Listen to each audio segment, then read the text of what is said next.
وقال فرعون ذروني أقتل موسى وليدع ربه إني أخاف أن يبدل دينكم أو أن يظهر في الأرض الفساد. وقال موسى إني عذت بربي وربكم من كل متكبر لا يؤمن بيوم الحساب. وقال رجل مؤمن من آل فرعون يكتم إيمانه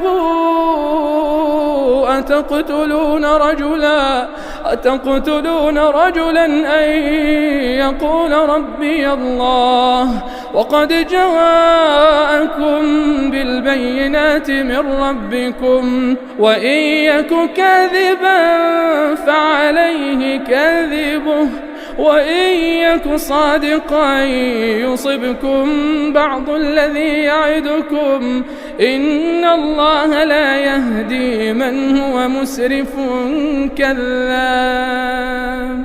يا قوم لكم الملك اليوم ظاهرين في الأرض فمن ينصرنا من بأس الله إن جاءنا.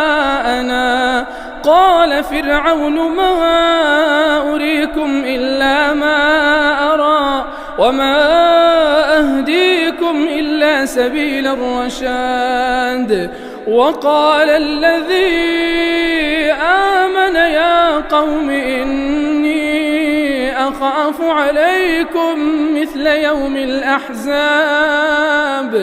مثل دأب قوم نوح وعاد وثمود والذين من بعدهم وما الله يريد ظلما للعباد. ويا قوم إني أخاف عليكم يوم التناد يوم تولون